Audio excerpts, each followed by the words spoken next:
Okay, so now we get to the very last part of this lecture and the last part of the course. So this is part 3, and we're going to be talking about how the city actually is able to deliver the services that we ask for, that we need as a city, that we require as a city, just for it to be a city. So we're going to be talking about the revenue sources. And for the city, it's basically sales tax and property tax. We're going to be talking about somewhat about the state and the different levels of revenue sources that the state has. Also sales taxes, business taxes, excise taxes. So we'll be talking some of that.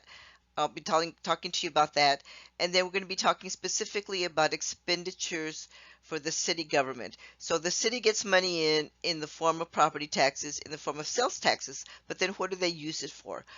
Why do we require these services? And a lot of these services that we have is that, one, the health department says that we have to have them, such as sanitation, protection, that we want to feel safe. So we have to have the fire department, we have to have the police department. So I mean, so there's many reasons that we need to go ahead and spend money within the city, but the city needs money to operate. So that's what this particular lecture is all about. Okay, now I want to talk about revenues. And the revenues basically say, okay, so where is the money coming from? Where do we get the money for the state? Where do we get the money for the local areas? Where do we get the money for the county? Okay, so let's talk first about the state taxes. A little bit ago, I mentioned that the sales tax in Corpus Christi is 8.25, and it may be different for different cities. But of that 8.25, 6.25 is considered to be general sales tax, and that goes to the state, and that's a big chunk of the revenue source, like about half. It's a little over half. We also have automobile sales tax.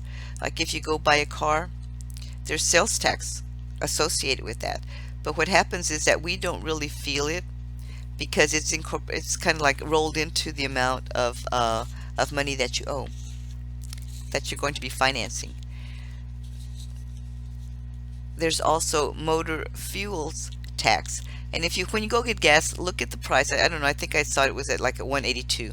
And then there's like a little 9. So that little 9 means that's the sales tax that you're paying for it, paying on it for every single gallon that you pump. And so about 11% of our revenue comes from that source. So there's many different sources that are going to the state of Texas. Okay, other sources include they're called selective sales tax, they're called excise taxes, they're called hidden taxes. And so these are basically higher level taxes that are charged to different items that they consider to be sin taxes. All right, so anyway, these include things like liquor. You pay a higher tax on that one. Cigarettes, you pay a higher tax on that one. Gasoline, well, everybody has to drive, so I don't know why they consider that one a sin, but you pay higher taxes on that one. And look at the poll taxes, a POLE, not like poll tax like you go vote. This kind of poll tax means, well, these gentlemen clubs, these strip clubs, well, there's a cover charge. And so what they said is that there's going to be a tax, and I think it used to be $5. I don't even know what it is anymore because, hey, I don't go to those places. But anyway, so part of that cover charge is a hidden tax, one of these hidden taxes that's included in the purchase price. So they're saying, okay, if you're going to partake of any of these, you're going to have to pay for it, and you're going to have to pay at a higher rate. Selective sales taxes. Okay, then we get to businesses. And so in the state of Texas, we have no corporate income tax, and that actually is beneficial to us in many ways because we do have businesses that come to this area and they set up shop here in the state of Texas because they say, well, Texas doesn't have a corporate income tax. But taxes are collected on business. They're collected on the total gross revenue of business. And so, they have to pay, a certain amount of tax, based on what their gross revenues are, although they do get to deduct a lot of things that they might not have to do if it's a corporate income tax. So it works out well for the state of Texas, maybe. Okay, let me show you this chart. Okay, these are actually municipal services. Look at the expenditures first, on the right side. Okay, so we have police and we have firefighters and EMS. That takes up a big chunk. Look at that. And then we have other things like streets and highways, the municipal court. That's the one where I tell you if you get traffic tickets or whatever, you go to that one. Parks and recreations, libraries, and then other expenditures. Okay, then look at the revenue part of it. So we're going to be talking about property tax. We talked about sales tax already. You'll get some, they get some money from the telephone franchise, cable franchise, electric franchise, other franchises, permits and fees, court fines, interest earnings, transfers from other funds and other sources. So as you can see, the biggest chunk of money that we have coming in is coming from the property taxes and from the sales taxes. So we're going to be starting to talk about the property taxes now.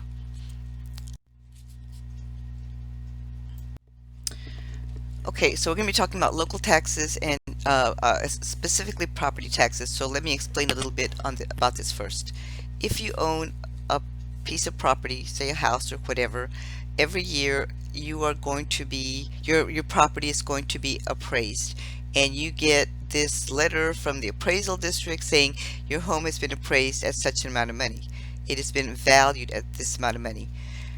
And so the reason that that's important is because then once all of these different bodies, such as the city council, such as the county commissioners, the hospital district, Delmar, there's like so many different entities that say you have to pay a piece, a piece of your millage, for this property. So that particular appraisal, what is the value of your property, that's called an ad valorem tax.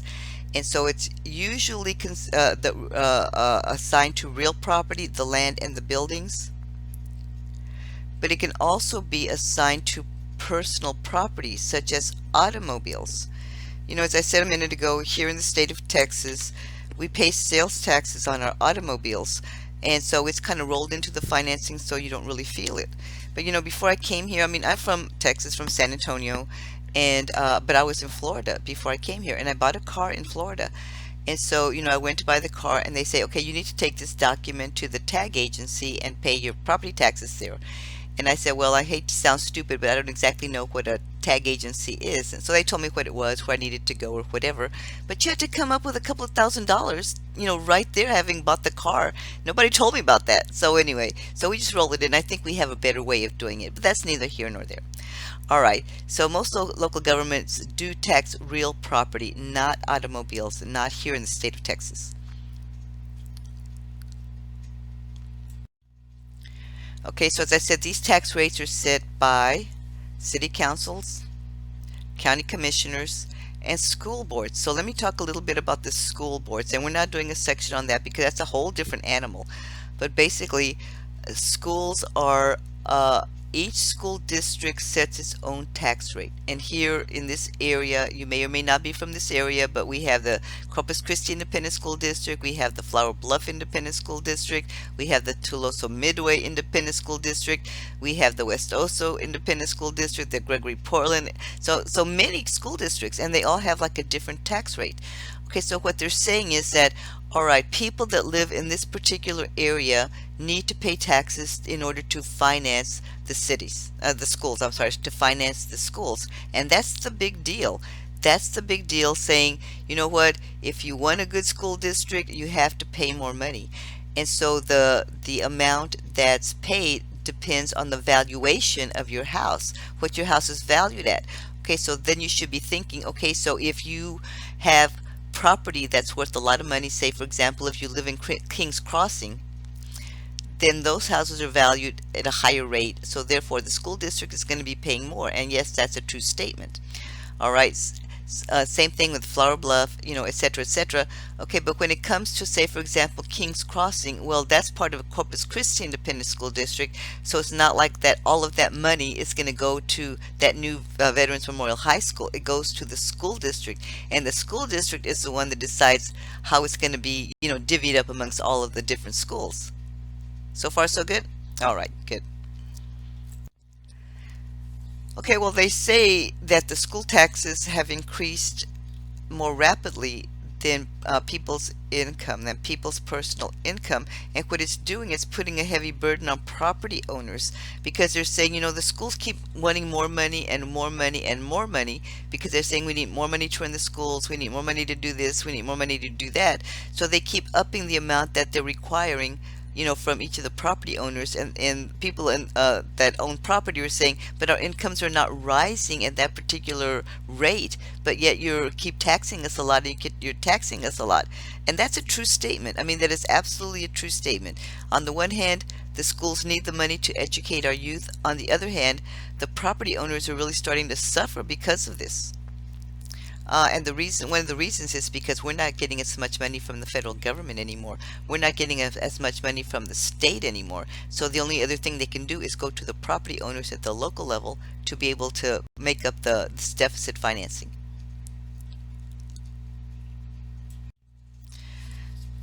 Okay, so the property owners really complained a lot about paying such high levels of property taxes.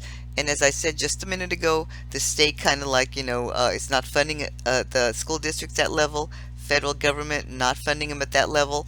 Property owners are the only ones that can actually, step up to the plate and fill that gap. And so I want to talk a little bit about the Robin Hood plan and why they had to reform the way the school districts were getting their money. And way back when, and this was back in the 80s, they saw that there was a lawsuit, actually. It was a Edgewood versus Kirby lawsuit out of San Antonio.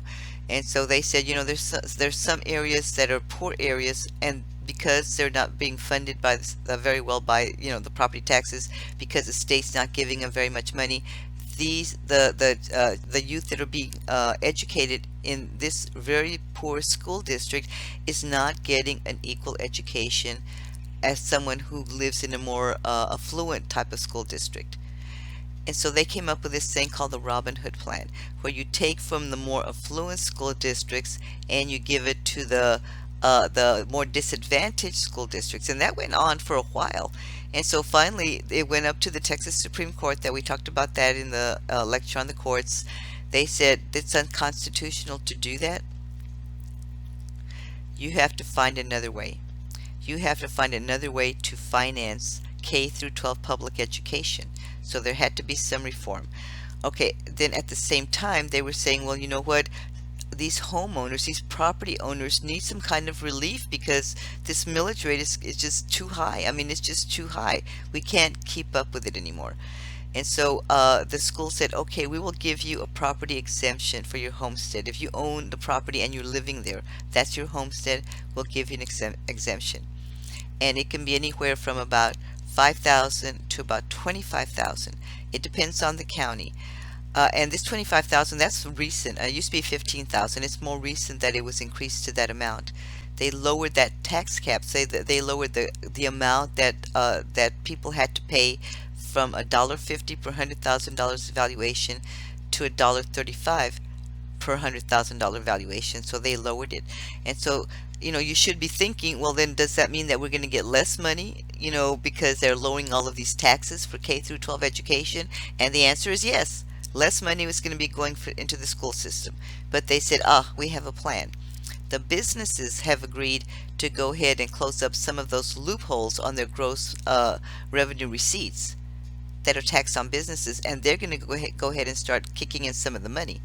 Well, it finally came to when it was going to be implemented, and so the businesses started to complain, and they said, oh, well, we really didn't realize it was going to be so much. We don't want to do that. You'll have to find another way of doing it. And that's where we are right now when it comes to school reform, school financing reform. It's a band-aid approach. It has not been fixed. Everybody is saying something else needs to be done, something else needs to be done. So we'll have to see how that comes out. That's one of the items that's going to have to be taken up by the legislature next go round, or the go round after that, or the go round. It's been going on for a while, so it's going to continue. Okay, so other city taxes that the city needs is that they need to be able to fund operating expenses. So 1% of the city's sales taxes go to fund the operating expenses. You can also collect 1% for economic development. And so this 1% is 1/8 of 1%. And Corpus Christi, for a long time didn't want to do it and didn't want to do it. And it wasn't until 2003 that Corpus Christi actually passed the Economic Development Ordinance, where they're saying, yes, city, it's okay to take out 1/8 of 1%. And we voted that in, and this is how Whataburger Field came about. This is how some of the retail industry has come about, because we were able to approve that 1/8 of 1 cent for economic development for Corpus Christi, Texas.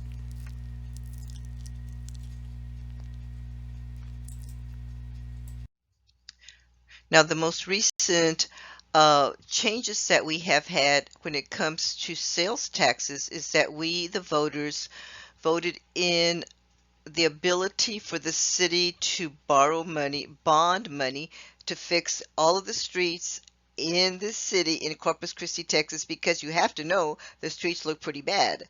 So the city has been going through several different iterations, if you want to call it that, of how it's going to be financed. Some is on the utility bills that we pay some fees there. Some of them have been the bonds that the city has been borrowing money for in order to fix the streets. They need to borrow more money because it's going to take like $1 billion to fix all the streets. $1 billion, guys, $1 billion. So they're saying, can we increase your sales tax by increments, certain increments? And the voters voted that in. Now, it has not quite taken effect yet that I know of. I have not noticed it anyway, but that's going to be coming anyway.